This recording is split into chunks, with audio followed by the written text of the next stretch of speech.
Anime की starting में हम मीडिया का सीन देखते जो कि सभी लोग एक आदमी को घेरे हुए थे और उसका इंटरव्यू ले रहे थे और मीडिया वाले उस आदमी से पूछ रहे थे कि आप एक लौते इंसान हो जो कि उस हादसे में बच गए हो। और तभी मीडिया वाले उस आदमी से पूछते कि आपको एक अफ्रीकन हाथी को पकड़ने के लिए इतनी बड़ी फोर्स का सहारा क्यों लेना पड़ा, जिस कारण पूरे देश में हड़कंप मची हुई है। तभी वो आदमी बोलते कि देखिए, हम लोगों का काम यह है कि जंगल की रक्षा करना और वहाँ पे मौजूद सभी जानवरों की भी रक्षा करना, लेकिन ये मीडिया वाले सारा जुर्म इस आदमी के ऊपर लगा देते हैं कि तुमने उस अफ्रीकन हाथी को मारा होगा। तभी मिस्टर संग बोलते कि वो हाथी कोई ऐसा वैसा हाथी नहीं था, बल्कि वो एक राक्षस था। अगर तुम लोग जंगल में जाकर उस हाथी की डेड बॉडी को देखोगे तो तुम लोगों को सारी सच्चाई पता चल जाएगी। वो कोई नॉर्मल हाथी नहीं था, बल्कि इतना विशालकाय हाथी था जो कि एक डायनासोर को भी टक्कर दे सकता था। जिसके बाद मिस्टर संग बोलते कि हमने आर्मी को बुलाकर कोई गलती नहीं की, हमने ये गलती कर दी कि हमने कम लोगों को बुलाया था और हमने उस राक्षस को खत्म करने के लिए गलत हथियारों को चुना था और उसे मारने के लिए तो हमें एयरफोर्स की जरूरत थी। तभी मीडिया वाले बोलते कि आप जानते ना, जो कुछ आप बोल रहे हैं वो ऑडियंस पूरी लाइव देख रही है। फिर वो बोलते सच तो यह है कि उस हाथी के ऊपर हम बिल्कुल भी हमला नहीं कर पाए। तभी मीडिया पूछते फिर बताइए आखिर उस अफ्रीकन हाथी को किसने मारा। तभी मिस्टर समान बोलते कि अचानक से जंगल में एक आदमी आ गया और उस आदमी ने बिना खौफ खाए उस राक्षस जैसे दिखने वाले हाथी को जान से मार दिया और उस हाथी के चिकन को पकाकर वहीं बैठकर पूरे हाथी को खा गया। और सच बताओ तो आपको उस आदमी के पास कोई भी हथियार नहीं था, उसने अपने हाथों से ही उस हाथी को मार गिराया। तभी मीडिया में से एक महिला बोलते कि आपको लगता है कि आपकी इस कहानी पे हम और सारी पब्लिक यकीन कर लेगी। जिसके बाद मिस्टर समन अपनी जगह से उठते और मीडिया की बातों को नजरअंदाज करके वहाँ से जाने लगते हैं और वो बोलते हो जाते कि मैंने जो देखा था मैंने सबको बता दिया, लेकिन किसी को भी मेरी बातों पे बिल्कुल भी यकीन नहीं है। इसके बाद सीन शिफ्ट होता और हम देखते बरसात जैसा मौसम था और एक लड़के को हमें दिखाया जाता है और जो मिस्टर समन होते उनके साथ जो कल हुआ था वो सारी चीजें अपने बेटे को बता रहे थे। तभी मिस्टर समन का जो बेटा होता है वो बोलते कि मुझे आपकी बातों पे यकीन है डैडी। जिसके बाद मिस्टर समन बोलते कि पूरी दुनिया तुम्हारे पिता को झूठा बुलाएगी तब भी। तभी वो बोलते कि हाँ डैडी, मुझे आपके ऊपर पूरा यकीन है, लेकिन क्या वो जंगल वाला आदमी इतना ज्यादा ताकतवर था।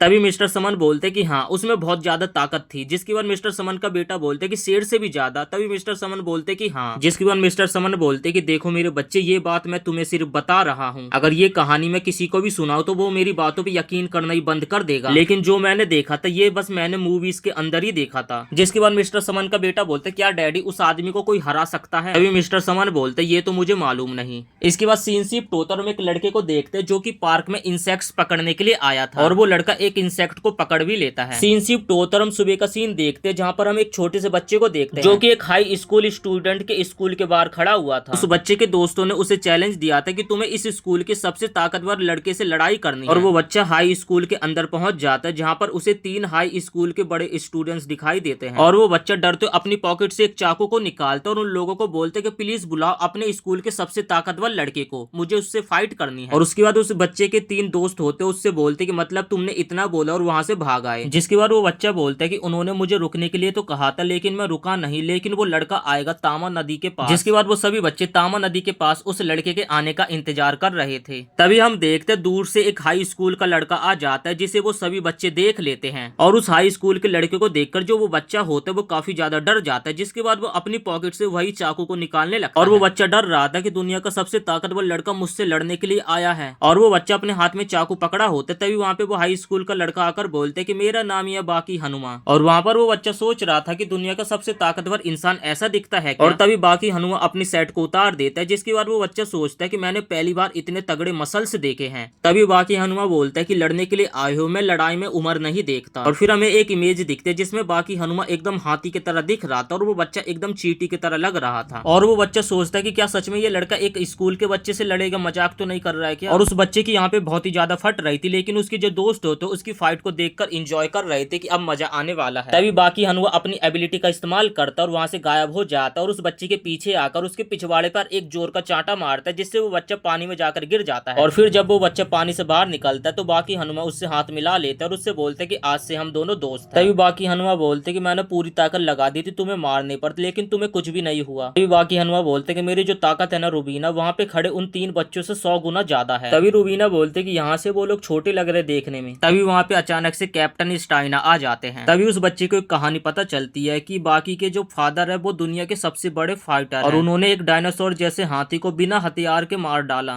तभी बाकी पूछता क्या वो अफ्रीकन हाथी डायनासोर जितना बड़ा था? तभी कैप्टन पूछते वाकई तुम तो जानते हो ना आखिर उन्होंने ऐसा क्यों करा? तभी कैप्टन बोलते हैं कि तुम्हारे फादर को लगता है कि दुनिया में तुम एक लौते हो जो कि उनसे लड़ सकते हो, तो बताओ तुम्हारा इसमें क्या इरादा है, क्या तुम अपने फादर से लड़ोगे? तभी बाकी बोलते कि कैप्टन ये हम बाप बेटे के बीच की लड़ाई है, ऐसी लड़ाई तो हर घर में होती है, लेकिन आप जैसे अमेरिकन को हम बाप बेटे के बीच में नहीं आना चाहिए। और जो कैप्टन होता है काफी ज्यादा घबरा जाता है और यहाँ से चला जाता है। तभी कैप्टन बोलते हैं कि इस मामले में अपनी टांग जरूर अड़ाऊंगा, तुम्हें क्या लगता है ये बाप बेटे के बीच की बात है और तुम दोनों का आपसी मामला दो देशों के जंग के जैसा ही है। इसके बाद बाकी और वो बच्चा घर जाने लगता है। तभी वो बच्चा बाकी से एक सवाल पूछता है, आपके फादर तो अफ्रीकन हाथी से भी ताकतवर है, तो किसी और से फाइट करने की क्या जरूरत है? तभी बाकी बोलते कि मैं सबसे बेस्ट फाइटर्स से लड़ता और उनसे फाइट लड़ना एक अफ्रीकन हाथी से लड़ने के बराबर होता है। और तभी वो उस बच्चे के सामने ही अपने फाइटिंग मूव को इमेजिनेशन के साथ स्टार्ट कर देता है। और तभी बाकी उस बच्चे को बताता है कि मैं अभी किसी से लड़ रहा हूँ। जिसके बाद वो बच्चा कहता है कि बाकी ये जो हवा में फाइट कर रहा है इसे शैडो फाइट कहते हैं। और मैंने बॉक्सिंग के बारे में बहुत सारी किताबें पढ़ी है जिससे मुझे ये सारी चीजें पता है। शैडो बॉक्सिंग की एक बेसिक ट्रेनिंग होती है और एक बॉक्सर इमेजिनेशन के साथ किसी और से लड़ाई करता है और यहाँ पर बाकी भी इमेजिनेट करके किसी अननोन पर्सन के साथ फाइट कर रहा है। और वो बच्चा बोलते ये तो फुल स्पीड में लड़ रहा, इमेजिनेट करके ये इतने तेजी से फाइट भी कर सकता है और सामने वाला भी कोई कच्चा खिलाड़ी नहीं है, ऐसी शैडो बॉक्सिंग मैंने आज तक नहीं देखी। और वो बच्चा भी देखकर एकदम हैरान हो जाता, उसके सामने एक इमेजिनेशन वाली शैडो भी बन गई थी जिससे बाकी फाइट कर रहा था और वो बच्चा भी उस शैडो को यहाँ पे देख पा रहा था। और फाइट करते करते यहाँ पे बाकी की भी एकदम हालत खस्ती हो जाती है। और जिसके बाद वो बच्चा बोलते कि अब मुझे यकीन हो गया कि बाकी से सच में कोई लड़ रहा है। और यहाँ पे बाकी की फाइटिंग टेक्निक और उस बंदे के वार से डॉच करने का तरीका, ये सारी चीजें वो बच्चा देख रहा है। तभी वो शैडो बाकी के पेट में एक जोर का पंच मारते जिससे बाकी की हालत थोड़ी खस्ती हो जाती है और फिर दूसरा पंच बाकी के मुंह पे लगता है जिससे वो नीचे गिर जाता है। तभी बाकी उठता है और वो बोलता है यार अभी तो मैं वार्म अप कर रहा था, अब चलो फाइट करते हैं। जिसके बाद वो बच्चा बोलता है कि आयरन माइकल ये एक समय का सबसे ताकतवर बॉक्सर था जिससे अभी बाकी लड़ रहा है और मैंने तो कभी सपने में भी नहीं सोचा था कि मैं इसे इतने सामने से देख पाऊंगा। तभी हम देखते जो बाकी होता है इमेजिनेशन वाले आयरन माइकल के फेस पे एक जोर की किक मारता है जिससे वहाँ पे जो उसकी शैडो होती है वो हार जाती है और वहाँ से गायब हो जाती है। और फिर वो बच्चे उन लोगों के पास आ जाते और वो पूछते कि अभी तुम लोग क्या कर रहे थे? बाकी कहता है कि इसे शैडो बॉक्सिंग कहते हैं और इसे अकेले ही करते। तभी वो बच्चा बोलते कि लेकिन तुम्हारी नाक से तो खून भी निकल रहा है। बाकी बोलते कि सही तरीके से लड़ोगे ना तो चोट तो लगेगी ही। जिसके बाद वो बच्चे पूछते लेकिन ऐसा कैसे? तभी बाकी एग्जाम्पल देने लगता है। तभी बाकी कहते कि सोचो मेरे हाथ में एक कटा हुआ नींबू और 5 मेरे पास अचार के टुकड़े हैं और सोचो कि अचार खट्टा है और नींबू उससे भी ज्यादा खट्टा,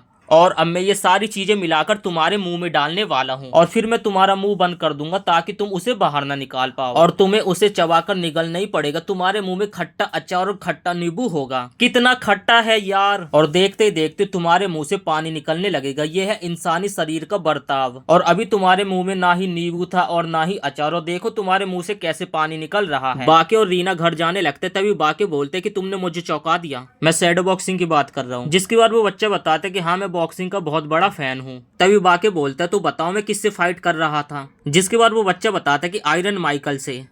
और इस बच्चे को बॉक्सिंग के बारे में इतनी नॉलेज होती है और ये देखकर बाकी एकदम हैरान हो जाता है। और इसी के साथ ये एपिसोड यहीं पे समाप्त हो जाता है। वीडियो पसंद आए तो वीडियो को एक लाइक करके चैनल को भी सब्सक्राइब जरूर से कर देना। आपको नेक्स्ट एपिसोड जल्दी देखने को मिलेगा।